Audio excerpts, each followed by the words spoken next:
Hello everybody, welcome to another IAPC&M CPD webinar. My name is Dawn Campbell and this CPD is one with a difference. As you can see from our lovely new book that was launched and published at the end of last year, How to Win and Keep Clients. So it's a book with 7 chapters, so we've got 7 co-authors who are going to be presenting. And the first one that we have in the hot seat is actually wrote chapter number 7, which is the lovely Monique. I know a lot of you know her as she's a regular on our webinars and just did a very good one last week with Adele and David. So I'm not going to use up any of Monique's time other than to say she's a very well established, trusted and respected coach. She's a senior accredited practitioner. She's stateside, so it's 8 o'clock in the morning for her. So as an early bird, that's why she's looking so bright and fresh. But we've got coaches and mentors all around the world listening into this call. So I hope you enjoy it because Monique is going to bring her chapter on time management to life. So without further ado, over to you, Monique, please. Dawn, thank you so much for that great introduction.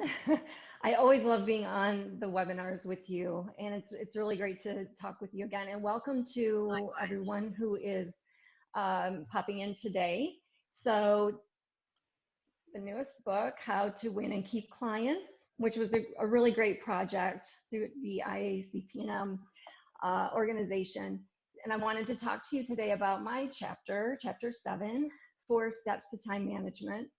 So we'll be talking today. I see one of the questions already is how long am I speaking today? This will be roughly an hour, and we will take questions through the chat.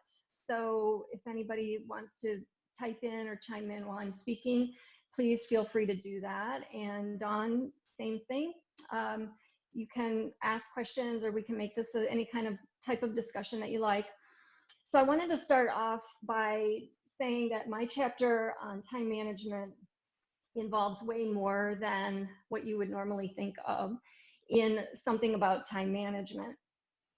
This is really a way to, as is the entire book, a way to help you know how to serve your clients and your customers better.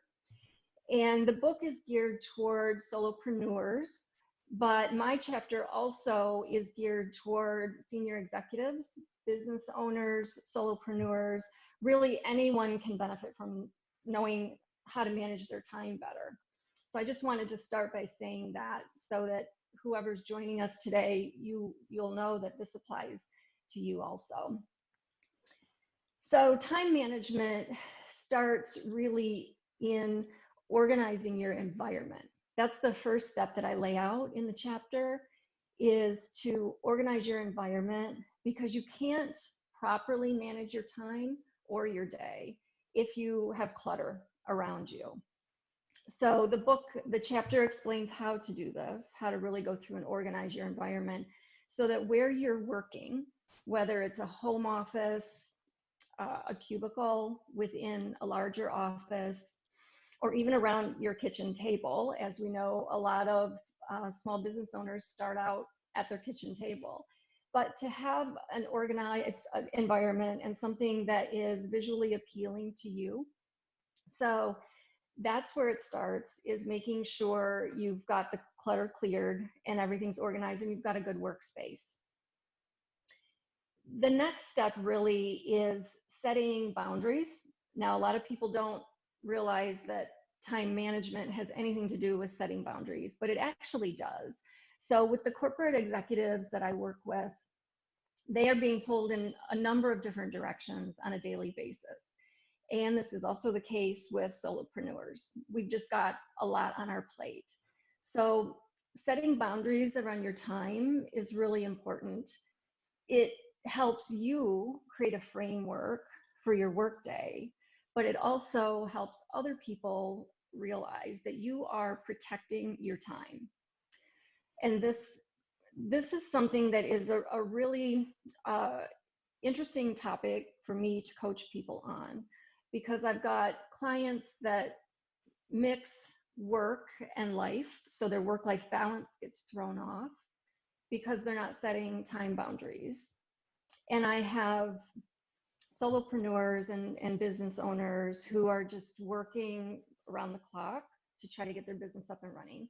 So it's really important to look at work-life balance and set those time boundaries with yourself and set work hours that you stick to. Now, someone working in an organization might have regular work hours from 9 to 5, but that's getting to be not really the case anymore. Uh, People are working longer and longer hours. They're working on site in an office, and then they're going home and doing some more work. So it's really hard. It's more of an internal process when it comes to setting those boundaries. It's about letting yourself know that it's okay to set boundaries. It's giving yourself permission to set boundaries and set regular work hours. Now, some people have the opposite problem. They don't, not only do they not have boundaries, but they don't have regular work hours. So they're calling themselves a solopreneur, but they're not really working the business.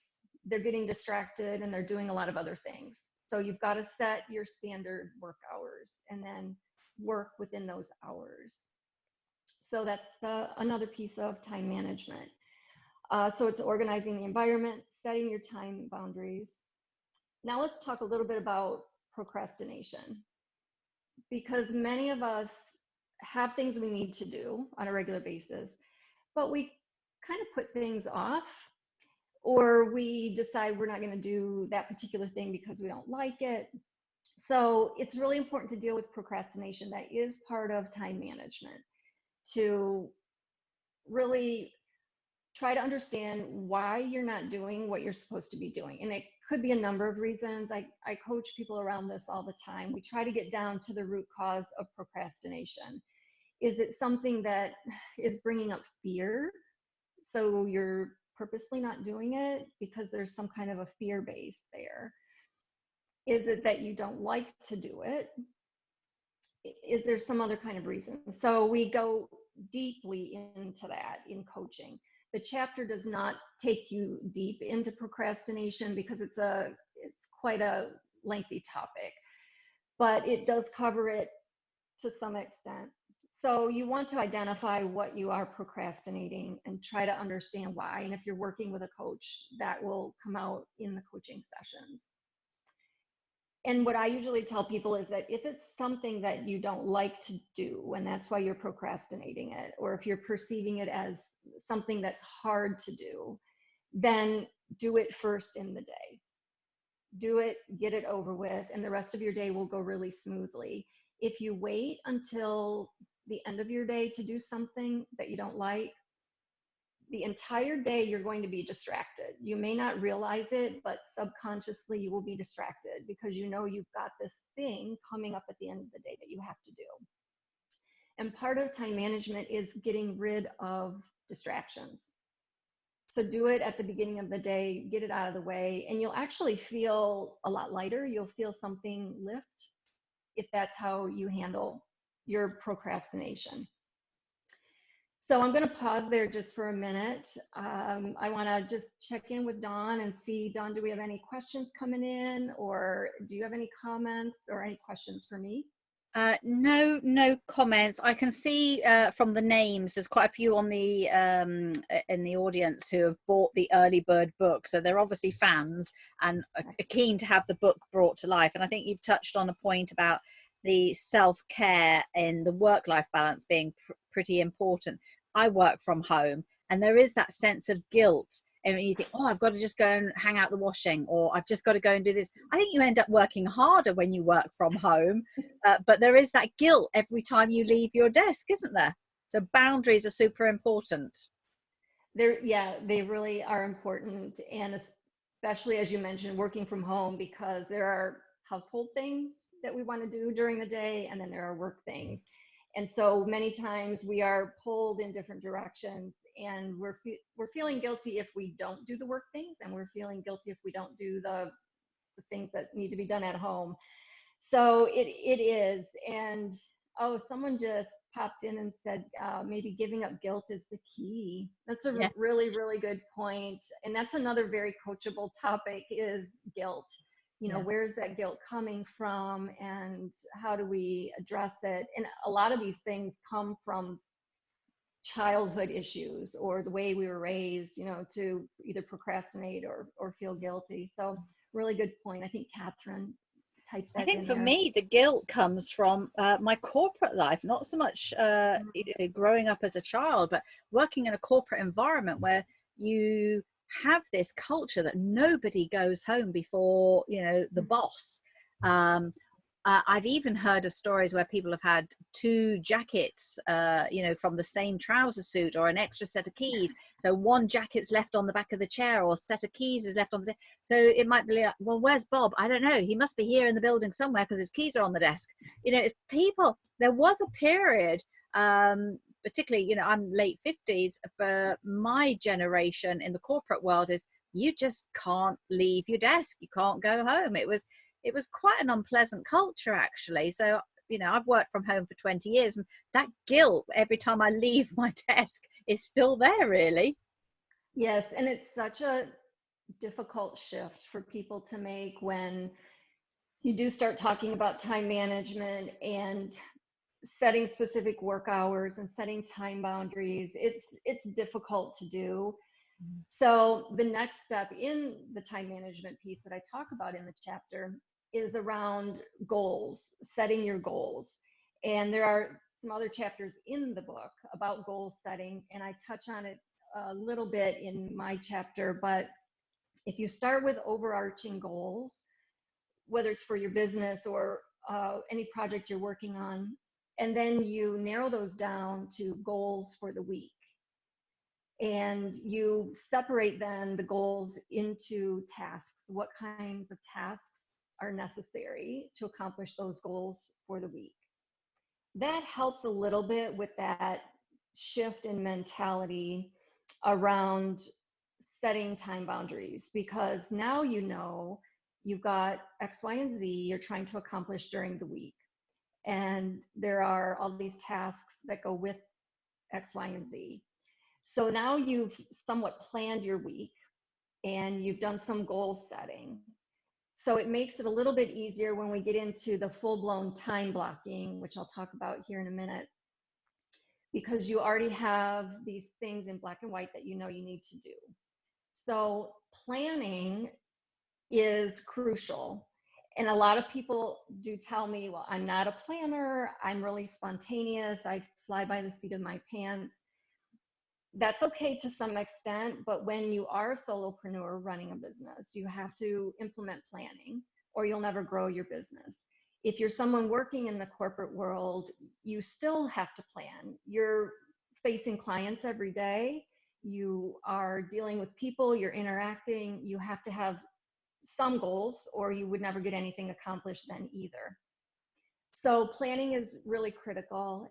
What I try to start people on is planning for the week on maybe a Sunday night or a Friday night for the upcoming week.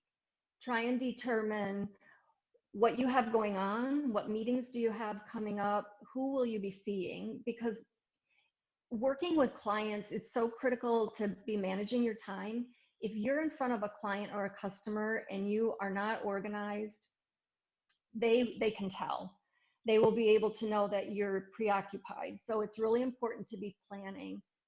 So if you plan your week in advance and then each evening before you leave work, because remember we have set hours now, we're leaving work and shutting down the computer at a certain time. So before you leave, you want to plan for the next day so that you know what you have coming up for the following day. Meetings, client facing type interactions, projects, things you have to work on. So now you have your day planned ahead of time, and that even means going as far as if you keep files on your clients and you know you've got meetings coming up, pull those files, look through it, prep for that meeting, stack the files together so that they're all there in one place. You've already got them pulled if you have hard copy files. my executives tell me that they are so busy on a daily basis. They're running from one meeting to another with no time in between to prepare for the next meeting. So they're going from one meeting into another, and they had no time to switch context from one topic of the previous meeting to another topic of the upcoming meeting. So they're walking into the second meeting flustered, their mind is still on the previous meeting. There's no time in between to switch context and to get prepared. So the best way to do that is to prepare the night before and make your notes, look over the meetings that you have, try to gather some information. Some people still use a planner, a binder that they carry with them, but make sure that you're prepared in case you don't have any time in between meetings. So that's a really good habit to try to get into. And even if you're working from home and you have, sometimes I have 10 coaching calls in a row. And sometimes there's a few minutes in between calls, but sometimes not. So I try to have everything prepared the night before for the upcoming day. And I have all my client notes together in one spot so I can go from one client call to the next and just pull the information and have it there. But it means you have to plan. It's really hard to try to be spontaneous in a work environment like that because it's going to show up in front of your clients that you're not prepared. So the setting the goals, deciding what tasks you have to go with those goals, and then planning them out for the week is really important, and planning the night before. And then again, when you get to Friday, and some people do this on a Sunday night, but by Friday night, try to plan for the upcoming week. So then we get into the actual time blocking, which my chapter goes very much into detail on this, and it gives a lot of good information, some case studies even, as to how to do this. Time blocking is not a new concept. You can Google that and it comes up everywhere. The problem is that most people do not know how to do it. They don't know how to do it correctly. And it also takes a bit of discipline to stick with it. So we'll talk about that here for a second. Now that you have your goals and your tasks set, because you know what you're going to do on a daily basis, and you've already worked through the piece about setting time boundaries and procrastination, you want to block time on your calendar to work on things on a daily basis. And that means actually setting it up like it's an appointment for yourself. You're having a meeting with yourself. And you'll get the reminder on your calendar that in 15 minutes you have this meeting, but it's a meeting with yourself to work on certain things in your workday. Now, that could be things like responding to emails and sending emails. I try to encourage people to do like tasks together so that you aren't separating things out and jumping from one type of task to another, because that is distracting also. And again, you have to switch context. So if you're going to work on emails, time block an hour a day. And this is just an example. You may need less time or more time, but you time block an hour a day. And in the subject of the meeting, you put work on emails. And now you've made an appointment with yourself, which also helps because in some environments, other people have access to your calendar to set up a meeting with you. If they see that that time is already blocked out, hopefully they will not schedule over it. Sometimes they still do. But the goal is this is another way of telling people, this is my time boundary. This is what I have allotted for myself to work on things. Another example would be if you are involved in a project, say you're involved in 3 projects. Don't jump from project to project doing tasks. Spend a certain amount of time that day on the first project, and then maybe another time later in the day on another project.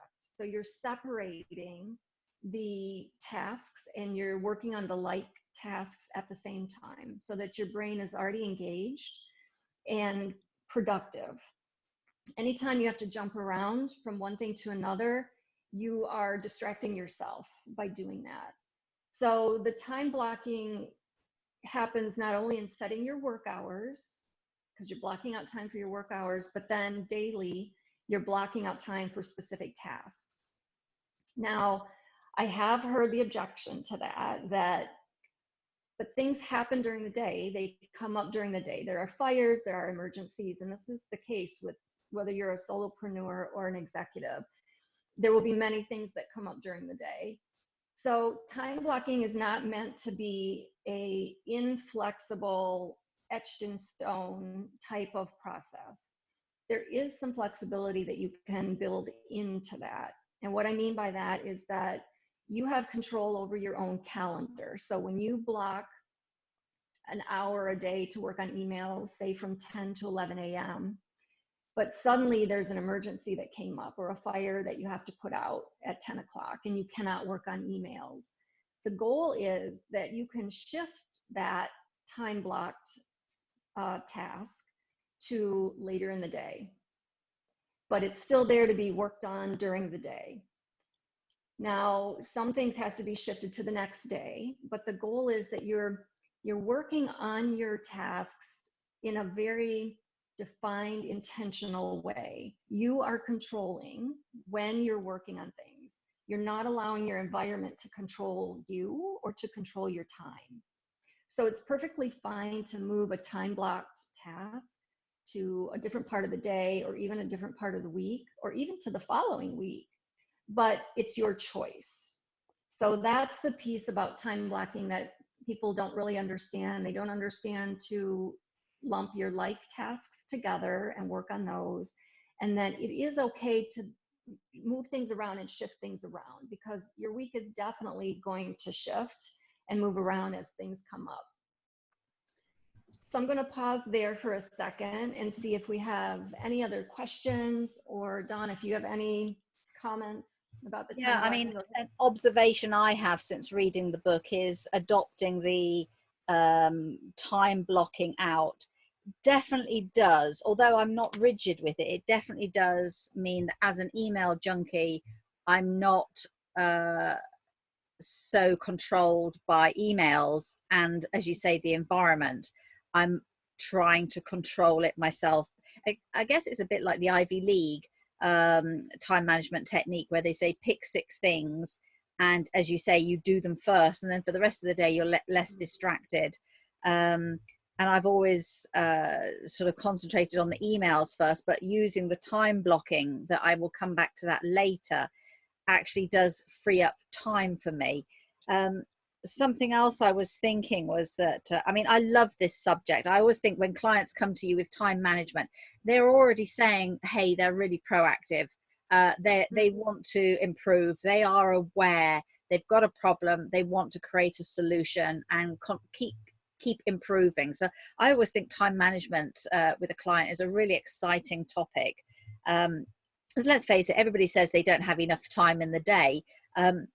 But I always remember an example that I read that when Obama was running America, he always made an hour a day, 6 till 7 for his run.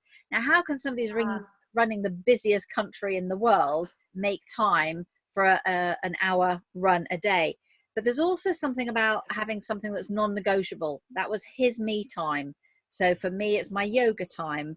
And I think, again, going back to your earlier comment about the work-life balance, it's important to use a time management technique to help you have your me time. And then you haven't got that excuse, oh, I don't have enough time because life got in the way.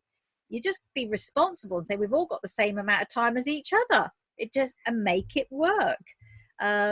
So yeah, let me just check the questions. Yes, Catherine is agreeing. I find batching tasks really helps with productivity.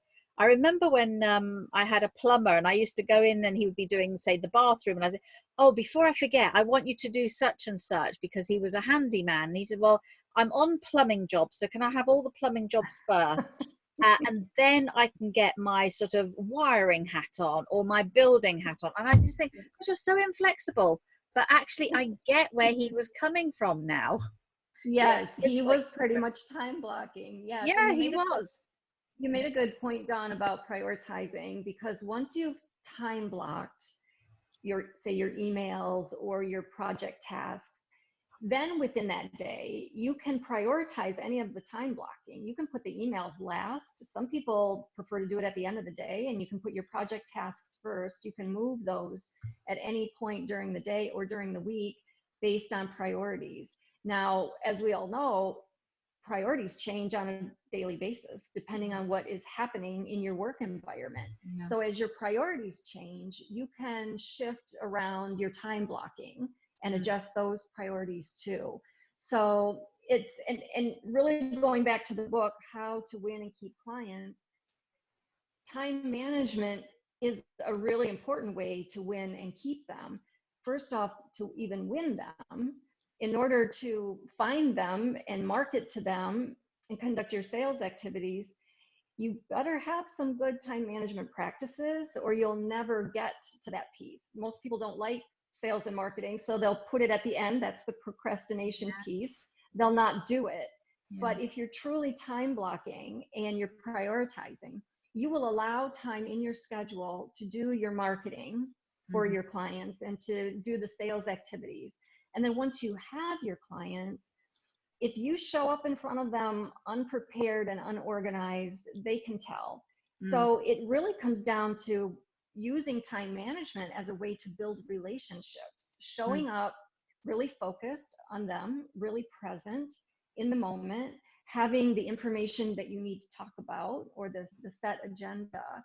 If you don't manage your time, if you're not time blocking, you're going to fail at those kinds of activities and you'll fail at building those really critical relationships. Okay, so I'm not seeing any other questions on the time management piece. So I'll move on There to is the, something I'd like to add, please, if I may, Monique. Just when we were sure. talking about dealing with clients, particularly for coaches, dealing with customers, clients back to back, you do need to time block the admin so that you do what you say you're going to do, because as you said, this series of webinars, How to Win and Keep Clients, in order to keep clients, you've got to look after them and follow through. So if you said in your coaching call that you were going to do this, if you haven't blocked out time at the end of the day to do all the things you said you were going to do, you will lose clients because they don't see you as somebody who follows through. That was all I was going to add. That's a really good point, because reliability is part of building a relationship and it's part of building trust, which I know, I think next week we have a webinar about building trust and Yeah. building relationships as one of the core skills of coaching. So yes, reliability, and it's really important because after a coaching call, you have some brief notes to type up, or you've committed to sending the client a resource or something like that. Myself, I follow up with clients after each session and send a reminder to them of their action items. And I do that the same day. So it is really important, the admin piece. And with any client, even if, say, you're not a coach, but you're working with a client, anything you promise them, any kind of a follow-up, you need to be sure they can rely on you, that you're going to do what you say. Otherwise, that can destroy the trust that you're trying to build. So yeah, good point. Thank you for bringing that up, Dawn. Okay, so the next piece of the chapter that I wrote on is having a customer relations plan. So there's a couple of pieces to that too. And it really starts with having a database where you can keep track of your clients. So there's a number of databases out there, and I don't recommend a particular one except for whatever works for you with the line of work that you're in. But databases allow you to store the information about the client and even where they're at in the sales process, in the sales cycle. They can be very robust. So you have to have something where you're keeping track of your clients. And once you have that set up, you have to maintain it. So either you can do that or you can outsource that, but it's got to be kept up to date. And anytime you talk with a client, notes should be kept in that database. so that you can remember next time what happened in the previous conversation. So it's really important. And again, this is where we get back into the admin kind of things, is documenting and keeping track of things with your clients. So it's important to have some kind of a tool to do that with. The other piece of a customer relations plan, in addition to that database, is what I consider developing standards for yourself or your business as to how you're going to deal with customers. So this would mean, what is your response time to emails? Most customers or clients do not want to wait a week or two to hear back from you when they send you an email. Again, this is about reliability and building that trust. So you want to set up some standards. Are you going to respond the same business day or within 48 hours? You want to decide that. And that's different for everyone. It's different for every business. But again, it's about you being very intentional and deciding, rather than just finding time to follow up when you have time, because you may not have time. So you have to make the time. And that may be something that gets time blocked within a day, is follow up with clients or respond to clients. So your standards involve your response time. How do you handle complaints? What is your standard? What is your policy for handling complaints? So there are many things related to the standards of working with clients. And part of this actually goes back to the webinar we had a few weeks ago related to the coaching agreement for coaches. There are things in that agreement that are in standards, because they are, the contract and the agreement talks about what will be handled and how will it be handled. So as we talked about a few weeks ago, you need to have something like that, whether you're a coach or another type of solopreneur or even an executive. You need to have some kind of standard as to how you're going to handle your customers and your clients. What happens if somebody wants a refund? How do you handle that? And basically, it's how are you going to build the relationship? What things are you going to do within your company to foster relationships? What is considered building a healthy relationship? So if you have people reporting to you that also deal with customers or clients, so if you have direct reports, or if you're a solopreneur and you have contractors working with you who also interface with your customers, how should they act? Even as far as how are they going to dress if they're facing a client? What is the appropriate protocol for various things? It's really important to have that as part of the customer relations plan. So you'll have your database that you're keeping track of the clients, and then you have your standards. And your standards would apply if you're starting out on your own, a solopreneur, and then you bring people on board. Your standards that you created would apply to them also. Or maybe you would have to alter those standards once you start bringing more people on board. You have to really take time to look at the situation. And again, this involves planning. So looking ahead, making time to think about how this gets handled going forward. And a lot of people tell me, well, it takes time to plan and it takes time to think. So I tell them that needs to be time blocked. I actually have my clients time blocking time to think and time to plan. So as a business owner, whether you're a solopreneur or an executive, you have to at some point think strategically about the big picture. And most of the time we're in the weeds every day and we don't have time to sort of come up for air and think about the big picture. So that's your planning time, and you have to allow that for yourself. You have to allow time just to take away all your distractions. Think about where you're going in the future, or think about where you're going with this client. How does this get handled? That's thinking time and planning time. If you don't allow for that, you are constantly in the weeds, and you'll be putting out fires and working on all the day-to-day tactical things, but you'll never go up to that strategic level and really start planning. some of my executives that are promoted, they went from a position where they were very tactical and in the weeds all day into a position where they have to think more strategically. And it even says that in their job description, that they have to have those strategic thinking skills. And a lot of them are coached on, how do I do that? How do I go from thinking so tactically to thinking in a very strategic way? And so we coach around that. And it can take a lot of coaching because it's a shift in the mindset.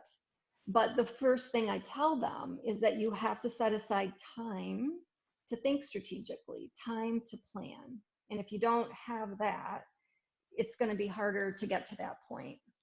And once you set aside that time, then we talk about what do you do in that time so that you can learn to think more strategically. But it's very critical and part of the whole planning process if you're going to move forward as a solopreneur in your business, or if you're going to advance yourself in a corporate career. So I'm going to pause there just to see if there's any questions or comments about the customer relations plan, developing the relationship, strategic planning, anything like that. I'm sure that was very helpful for Sharon. I don't know if you've got a question, Sharon. If you have, you can post them. But I know Sharon and I were talking recently about working corporately with strategic clients, which is one of her markets. It's a very sophisticated, but actually quite a simplistic approach if you adopt strategy, but not everybody knows how to do it. It just reminded me of a talk that we were, or a webinar we were both on, Monique, last year with Peter Thompson about the difference between a transactional customer and a relational client. And again, you know, that was a lot of the ethos that we put into this book, how to win and keep clients.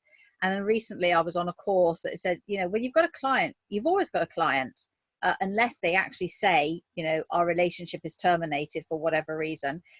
You know, your client might come back years later. So a client is a client is a client, as long as you put in that admin time to build your database, remember certain, well, it's part of your strategy, isn't it? Key points to follow up. They're particularly interested in something, or there's an anniversary of something, or there's a congratulations of something. You know, your database is a valuable part of keeping your clients happy, so that when they have another issue, you're the coach or mentor or consultant or trainer they're going to come back to.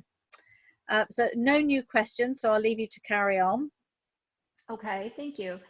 The final piece of my chapter is related to technology. Time management is hard to do if you don't have the right tools to do it with. Having a client relations plan is hard to do if you don't have the technology as far as the database. So the final part of the chapter, which is a shorter section than the other two sections, involves a checklist of various suggestions for technology. Now, depending on what type of business you're in, what your work life is, what you're doing day to day, that will dictate what type of technology you need. So again, we go back to planning and being really intentional about deciding what it is you need so that you can get the job done. So that's different for everybody. But the chapter goes over hardware, software, different tools, making sure that you are up to date on all the latest technology, because they're coming out with different pieces of technology daily and different versions of technology. So as a business owner or anyone that works with clients or customers, it's up to you to stay on top of that and to be sure that all your technology is updated, especially now because we're doing so many things remote, like this webinar. And I don't know about you, Dawn, but I deal with all of my clients remotely. I work with all of my executives through video cam.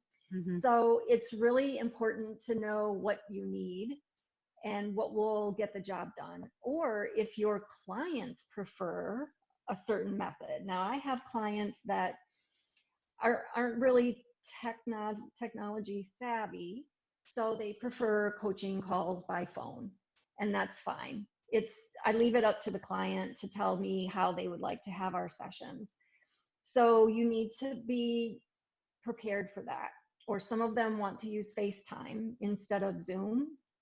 So again, knowing what the client wants, knowing what will make your job easier, and then being prepared to invest in that, because it is an investment for your business to make sure you've got all the technology. So in the chapter, there's a brief discussion about that, but then I list, there's a checklist so that readers can go through and look at the suggestions that I've listed, and they can check off whether or not they need that. And then there's room for them to list what else they might need that's not already in the list.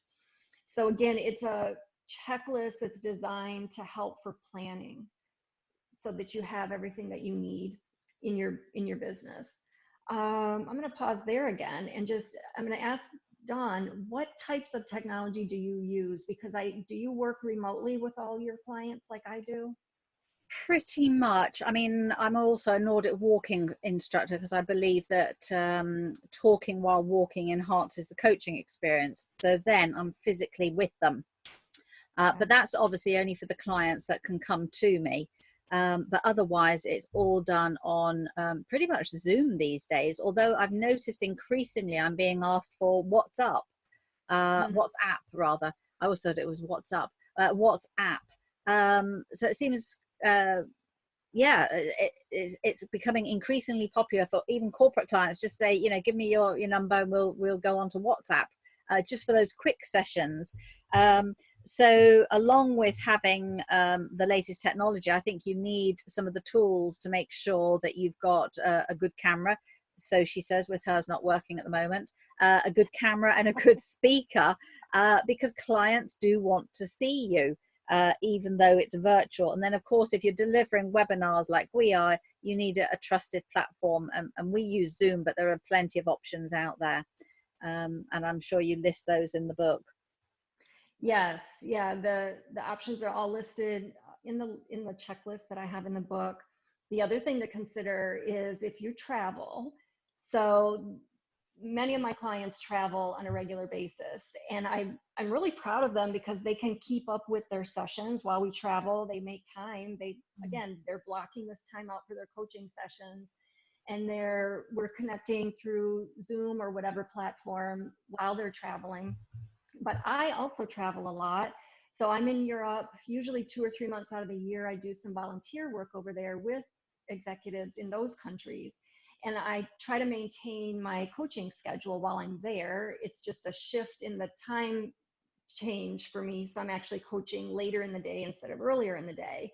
But I need to make sure that my technology is working when I'm overseas. Sometimes there are technical issues. Sometimes the internet is slower. So I always have to have a backup plan, sometimes 2 backup plans in case the technology fails. So that's something that you have to consider as a business owner or anyone that's working with clients or customers. If you're traveling, what do you need that you might not need at home? What kind of technology? Do you have backups of everything?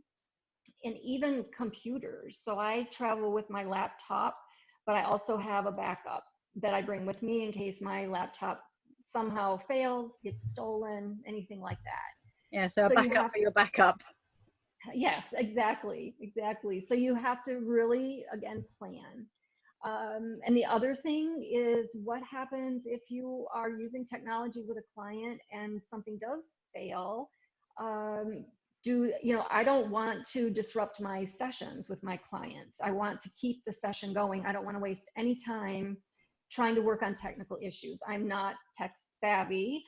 Probably I am more than I used to be, but I still don't want to spend a lot of time trying to figure out technical issues, and I don't want to frustrate the client by making them wait. So I try to have some other, and I tell them ahead of time, I'm going to be traveling. If anything happens, this is our backup method. So I tell them ahead of time. And it's funny you mentioned WhatsApp, because that is a good backup method for a lot of my clients overseas when I'm over there. So I let them know ahead of time, give them a heads up, and they're really understanding. Everybody who deals with technology knows that there are times when technology fails. Mm-hmm. Technology can be a blessing. It can also be a curse. Mm. So they're very understanding about that. And it's all about the planning. And if you don't have proper time management, you don't have time to plan. Mm. Yeah. Well, there's that So adage, isn't it? The 5 Ps, about failure to poor preparation prevents poor preparation. Poor preparation prevents poor mm, planning. mhm. So yes, Catherine's got a question for you, and it's a good one, Monique, around how often would you usually schedule the longer term strategic planning and the goal setting? Mm. With my corporate clients, Catherine, thank you. That's a good question. We start out their sessions with a goal planning session. I have them submit their goals to me, and these are their individual goals. It could be personal, professional, business goals, whatever they are trying to accomplish within. Usually, I'm working with them for about a year. So I have them submit their goals to me, and then we have a strategy session where we're debriefing those goals. I'm collecting context around the goals, I'm asking a lot of questions. Why is that a goal? What priorities are your goals in? So again, we're going back to priorities and try to get them really clear on their goals. And sometimes when we start talking through it, they decide, that's not really a goal. I don't know why I put that there. So we eliminate that. So we talk through it, we narrow them down, we categorize them. Sometimes they have, say, 10 short-term goals, but 5 of them fall under the umbrella of maybe communication. So that becomes the main goal, is communication, and these other things are under that. So we have this session where we're doing all of this strategizing and prioritizing. And then the coaching going forward is based on those goals. And we start creating strategies. How are you going to achieve this goal? Why haven't you been able to achieve it? What are your roadblocks? Let's tackle the roadblocks so that you can achieve this goal. And then we have checkpoints about every 2 to 3 months, which are called reflection points, where we go back and look at what we've done, and we look at the work we've done and the goals, and we talk about, are these still your goals? Do you still want to move forward on this? Do we need to use a different technique? What challenges are we having as you're trying to move through these goals? So I guess to answer your question, Catherine, we initially start out with a goal setting session, and then there's a checkpoint every few months. And how does that relate to your own business then, Monique? Thank you for asking that. I am quite the planner. I've actually had to try to tone down my planning a little bit over the years, because I was one that would get really stuck on a plan and there was no flexibility there. Okay. So I've added flexibility into my planning. But yes, I use all of my techniques that I talk about in the chapter. I use the time blocking, the goal setting. I set yearly goals at the end of each year. So around December, I set goals for the following year in 7 areas of my life. So I have a template that I use to make sure I'm setting goals in each area of my life. And then next to each goal, I list out the strategies that I think I need to do to achieve the goals, and then the tasks that I need to do to accomplish what I've set out for each goal. So it's a template, and it involves thinking time. So I have to plan thinking time every December, right around the holidays. And a good time for me is during the holidays when I'm not as busy coaching. It gives me a couple weeks to sit down and think about the upcoming year. But I plan that out that way. And then the particular tasks that are involved, I put those into a task list. I have a task list on my phone through Gmail. So it's a tool that I use, speaking of technology. I list the tasks in that list, and then I time block things in my calendar on a regular basis. And then I look back specifically at my goals every couple of months at the bigger template to make sure I'm still moving forward on them. And I do that whether it's personal and professional goals. So in my template, I mentioned there's 7 areas of my life, and one of those is my professional goals. And then the others are like work-life balance and things like that. So I try to have it all laid out. And of course, like we talked about, things come up in your life that can derail you. But if you have something to fall back on, like for me, it's that template. I go back to it and look and see if, okay, this, I fell short on this, but it's okay because I did more here. Mm-hmm. So it all ends up balancing out. And sometimes there's a goal. For example, I've always wanted to learn another language. Mm-hmm. And that's been a goal every year for the last couple of years. And I've had to move it to the following year because I wasn't able to accomplish it. So I eventually gave myself permission that it's okay if you don't accomplish all your goals. Maybe I overdid it. Maybe I planned for too much. Mm-hmm. And then when life happens, you can't always achieve it. But that doesn't necessarily mean you have failed. It means you're being very intentional and you're allowing yourself to move a goal into the next month or year or whatever, just like your time blocking. You're giving yourself permission to move it. Mm. So it's really about being very intentional and not letting your life or your environment control you, Mm. but you being more in charge of your life and what you want to accomplish. And that's why I like the analogy smarter as opposed to just smart, because I think the E and the R are crucial to what you've just been saying, and that is that the E is for evaluate and for the R to review, and that helps keep you on track. And actually what you were saying about the thinking time, I remember reading a book, something like What Makes a Good CEO. I can't remember the exact title now, but the thing that all these CEOs had in common was that every day they gave them 20 minutes thinking time. Because if you work back to back continually, I mean, not only is that damaging to your health, but it's also damaging to the health of your business. You need to create that headspace time. You might be contemplating your navel, you might be having a nap, whatever it is. But these CEOs gave themselves 20 minutes. I suppose some people would call it blue sky thinking these days, just to, you know, relax, meditate, recharge the batteries and think. And that's when some of the best ideas come to you. And of course, we all know it increases productivity in the afternoon anyway, after a break. But yeah, thinking time is very underrated.